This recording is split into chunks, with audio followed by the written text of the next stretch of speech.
Lung cancer isn't just striking long-term smokers anymore.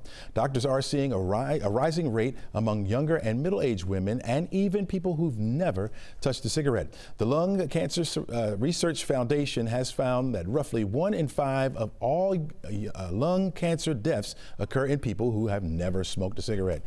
The State Department of Health reports lung cancer as the #2 cancer among women, making up a quarter of all female cancer deaths. While overall lung cancer deaths are in decline nationwide, the American Cancer Society shows a drop has been slower among women. Let's dive a little bit deeper into this and find out what's going on. Dr. Francisco Almeida and with the City of Hope Cancer Center in Atlanta. Welcome to the show. Glad to be here, Chesley. Thank you for having me. Yeah, when we say 1 in 5 lung cancer deaths are in non-smokers, that really is a surprising number right there. What's driving that trend, you think? Well, there's a growing understanding that a portion of lung cancer develops through pathways unrelated to smoking. Environmental exposures, family history, genetic changes, and even chronic inflammation in the lungs can contribute to this. For people who never smoked, the risk often comes from things they may not see or feel. For example, radon is a major cause and is present in many homes in the US.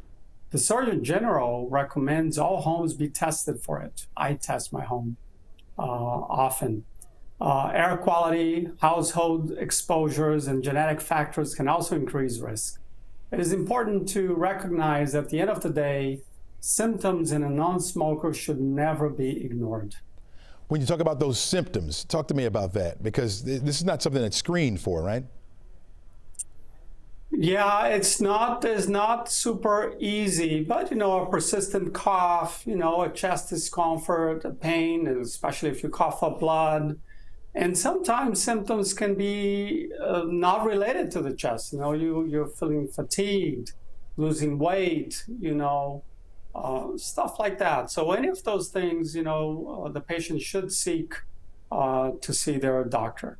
As a non-smoker, somebody's probably not thinking lung cancer, right? They're probably thinking, oh, I got a cold or something like that. Is that one of the warning signs or something that people should be more aware of now that those numbers have been going up?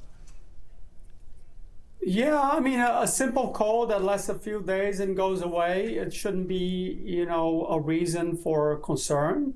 But let's say somebody is having repeated pneumonias or repeated infections. Sometimes there can be a little tumor blocking an airway, for example, and they have recurrent pneumonias. They end up in the hospital once or twice or need to go to their doctors, get an antibiotic, this month. In a month or two, they're getting another one in a month or two.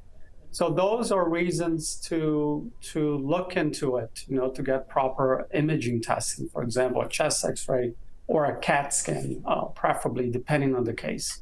How would you approach the conversation with a younger woman, for example, who may not be at risk or you would think not at risk because she's a non-smoker? How do you have that conversation? Yeah, today there's no clear-cut screening for non-smokers. There's a growing conversation among the scientific community on how to screen these patients. So if a patient comes to me, of course I'm going to discuss about potential family history, potential secondhand smoking history. For example, is your home tested for radon? So those are things that are important to keep in mind. So for example, my father, he passed away of lung cancer and he never smoked. So I am a person who now I'm watching out, I talk to my personal doctor about it and I read about it. How can I look into ways to detect this early if this effort happens to me? Gotcha. Dr. Almeida, thanks so much for joining us and thanks so much for the insight.